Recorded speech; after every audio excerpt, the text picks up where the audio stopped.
যুক্তরাষ্ট্রের বর্তমান president Donald Trump দেশটির মুদ্রায় নিজের স্বাক্ষর যুক্ত করতে যাচ্ছেন।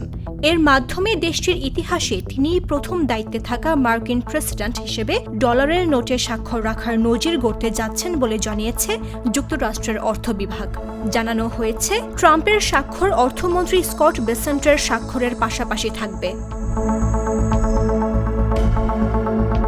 বিভাগটি বলছে, যুক্তরাষ্ট্রের ২৫০তম প্রতিষ্ঠাবার্ষিকী উপলক্ষে এই ব্যতিক্রমী পদক্ষেপ নেওয়া হচ্ছে।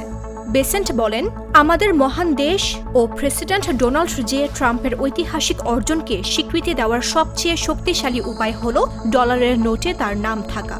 এতদিন যুক্তরাষ্ট্রের ব্যাংক নোটে সাধারণত কেবল অর্থ বিভাগের কর্মকর্তাদেরই স্বাক্ষর থাকত। সরকারি বিভিন্ন কর্মসূচি ও ভবনের সঙ্গে ট্রাম্পের নাম যুক্ত করার ধারাবাহিকতায় এটি সর্বশেষ পদক্ষেপ বলে মনে করা হচ্ছে।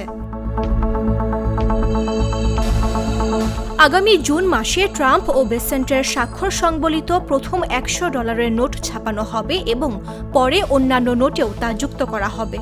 বর্তমানে যে নোটগুলো ছাপা হচ্ছে তাতে সাবেক প্রেসিডেন্ট জো বাইডেনের আমলের অর্থমন্ত্রী জেনেট ইয়েলেন ও ট্রেজারার লিন মালেরবার স্বাক্ষর রয়েছে। 1861 সাল থেকে যুক্তরাষ্ট্রের ট্রেজারারের স্বাক্ষর ব্যাংক নোটে ব্যবহারের যে প্রচলন ছিল, ট্রাম্প প্রশাসনের এই পরিকল্পনায় সেই ঐতিহ্যের অবসান ঘটবে। বর্তমান মার্কিন ট্রেজারার ব্র্যান্ডন বিচ বলেন, দেশের মুদ্রা সমৃদ্ধি, শক্তি এবং আমেরিকান জনগণের অটল চেতনার প্রতীক হিসেবেই থাকবে। এদিকে এই ঘোষণার প্রতিক্রিয়ায় ক্যালিফোর্নিয়ার গভর্নর ও ট্রাম্পের দীর্ঘদিনের সমালোচক গেভিন নিউসাম প্রেসিডেন্টের অর্থনৈতিক নীতির সমালোচনা করেন। তিনি সামাজিক মাধ্যমে লিখেছেন, এখন মানুষ জানবে নিত্য প্রয়োজনীয় পণ্য, জ্বালানি, ভাড়া ও স্বাস্থ্য সেবার খরচ বাড়ার জন্য কাকে দায়ী করতে হবে। এরও আগে নিজের প্রথম মেয়াদকালে করোনা মহামারীর সময়ে লাখো আমেরিকানদের কাছে পাঠানো কাগজের সহায়তা চেকেও প্রেসিডেন্ট ট্রাম্পের নাম যুক্ত করা হয়েছিল।